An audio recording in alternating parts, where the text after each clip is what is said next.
เ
เวลา10 นาทีภายใน10 นาทีนะคะแล้วถ้าทำ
ต้องสวยต้องสวย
เ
โ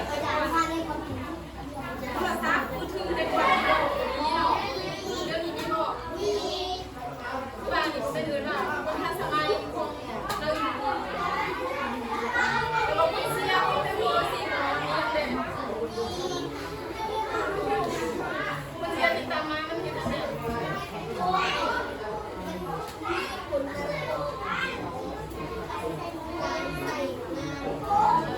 ัวอย่างคนเสียของมันคือว่าเป็นนักเรียนดินแต่มือถือแต่บุษนใจคนเรียนดินแต่เกมแต่บอกคนเรียนมีบอกอยู่มีคนเล่นเกม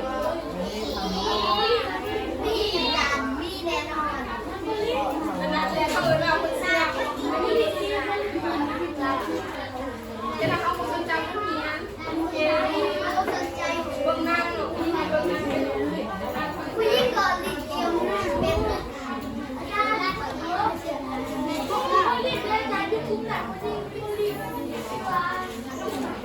คนที่สอง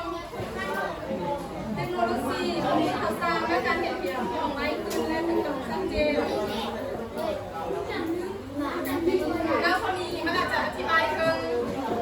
เทคโนโลยีช่วยและการเห็นเปลี่ยนของไม้เช่นว่าการฝากเงินนี่จำเป็นต้องไปฝากธนาคารเดี๋ยวนี้ต้องฝากเป็นคุณจำเป็นเสียเวลาไปธนาคารเพราะฝากอยู่ทางใดเวลาทอนเงินเขาจำเป็นต้องไปทอนธนาคารเสียเวลาขนาดนั้นสามารถเอาบัตรมาโพสอย่างคุณได้อันนี้โดยมากความบอกไหมถ้าทำไมของเทคโนโลยีช่วยทางการบริการของคนอันนี้ก็คือว่าตัวอย่างคุณน้องมีโทรศัพท์ที่เหมือนแต่คุณน้องอยากสั่งเครื่องทางออนไลน์คุณน้องจำเป็นต้องไปตลาดเห็นเท่าไหร่สั่งเครื่องออนไลน์หรือทำจากมือถือทีถ้าถือว่าอันนี้เป็นโทรศัพท์ความทันสมัยแต่ก่อนนี้ผมมีหรอกแต่เครื่องเป็นเครื่องมันก็ไปซื้อตลาดจะดีๆเป็นได้สั่งทางโทรศัพท์ไปสั่งหมดนี้ไปสั่งจ่ายเงินดิ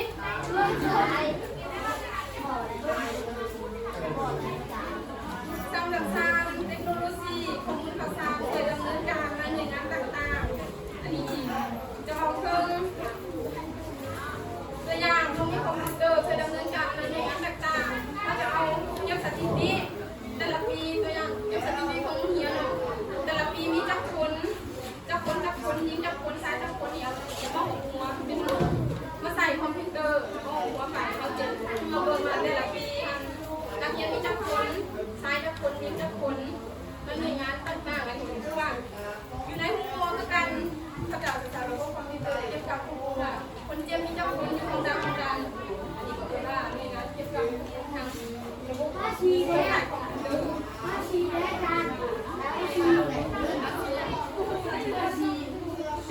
สำหรับคนที่ทำกับสีเทคโนโลยีข้อมูลข่าวสารช่วยนักเรียนงานประจำวันที่แม่เจ้าหน้าที่บอกว่า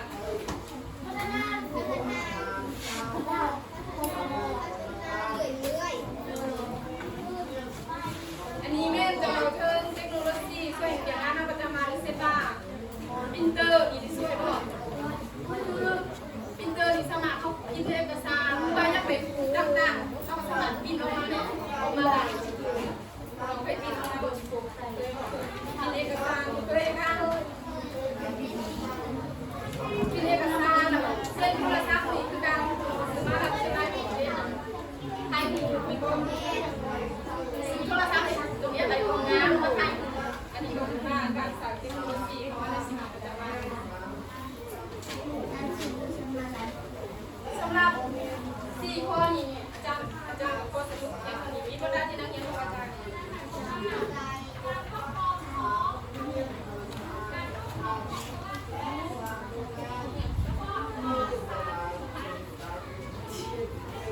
เขาคนควรเรื่องนี้หมดแล้วบุคลากรทำเลยนะ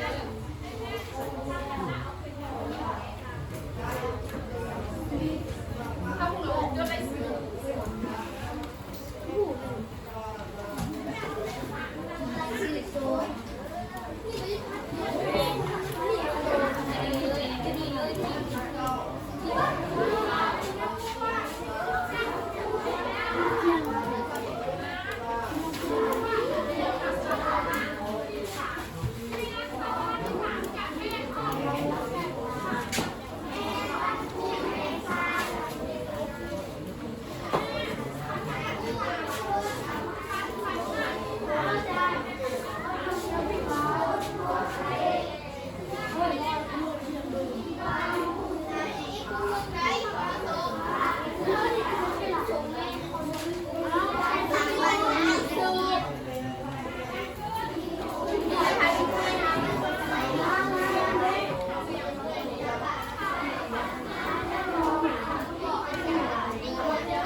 เ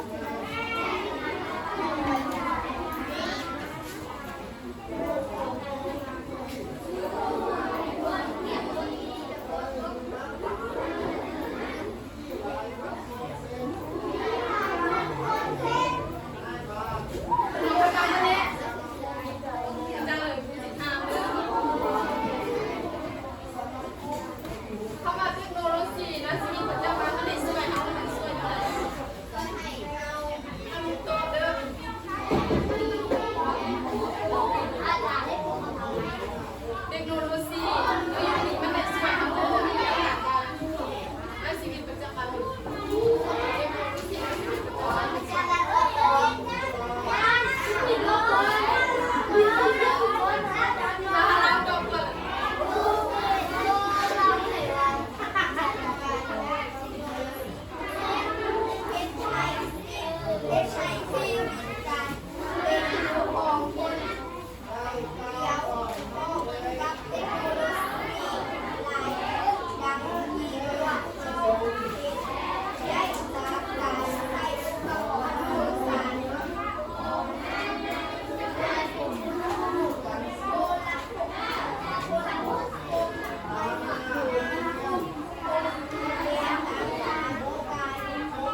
ซื้อเค้ก